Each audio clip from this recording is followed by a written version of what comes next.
In the soft glow of a dimly lit Miami dining room, a waiter sets down a plate of hamachi crudo before Travis Kelce. The Kansas City Chiefs tight end studies the dish, thin slices of raw, gleaming fish arranged like art on porcelain, and grins. "We don't get fresh fish like this in Kansas City," he says, leaning back in his seat. "We're sitting in a curved booth that wraps around like a horseshoe," while a young woman takes the stage a few feet away. Her voice, carrying the smooth melodies of Sada's The Sweetest Taboo, along with other Quiet Storm classics, drifts through the room, blending with the clinking of glasses and low laughter of diners. Kelce, now one of the most recognizable athletes in the NFL, didn't grow up with dishes like this. Raised in Cleveland Heights, Ohio, his earliest dining out memories are far simpler, though no less cherished.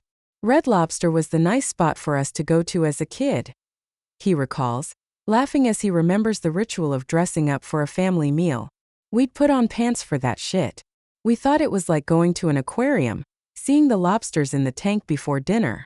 For Kelce, those outings represented a kind of luxury at the time, a world away from the polished sophistication of Miami fine dining. Tonight, however, Miami feels like the right setting.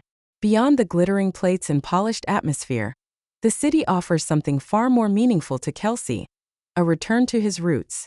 At 35 years old, with 3 Super Bowl rings and a multimillion-dollar career that has stretched across more than a decade, Kelce has every reason to seek comfort in an off-season haven.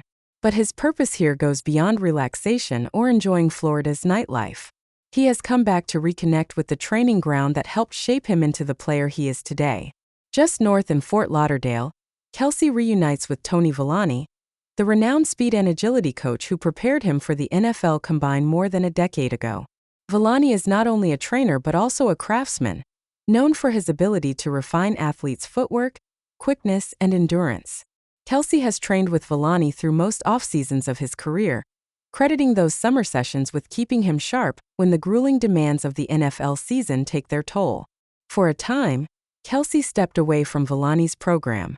After cementing himself as a star in Kansas City, he relocated his off-season routine to Los Angeles, where his growing interest in television and film offered new opportunities. Hollywood was appealing. Its proximity to production sets and entertainment figures made it the logical choice for an athlete exploring life after football. But Los Angeles, with its distractions and demands, ultimately lacked the grounding pull that Florida training once provided. Now, after the sting of a crushing Super Bowl defeat, Kelce has returned east. He is searching not only for physical renewal but also for mental clarity. The Miami-Fort Lauderdale corridor, long associated with wealth, lean protein diets, and year-round workouts, has become a kind of reset button for him.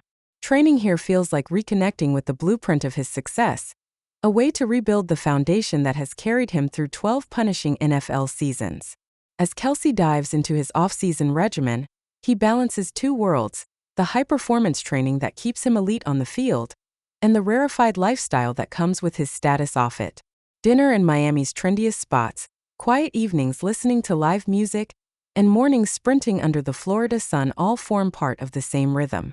The opalescent slices of hamachi crudo may be far removed from childhood trips to Red Lobster, but the discipline, humility, and hunger that first drove Kelce remain the same. What Miami represents for him now is more than luxury. It is a return to purpose. In Villani's drills, in the sweat that drips down his back during 90-degree workouts, Kelce finds the edge that made him unstoppable. And while his career has expanded into entertainment, endorsements, and tabloid headlines, he knows that the foundation of everything he has built lies in football. Coming back to Florida is a way of honoring that truth. For Kelce, the offseason is no longer just downtime. It is preparation, renewal, and reconnection. And in between the plates of sushi-grade fish and the sounds of sod covers, he's reminded of how far he has traveled and how much work remains to be done.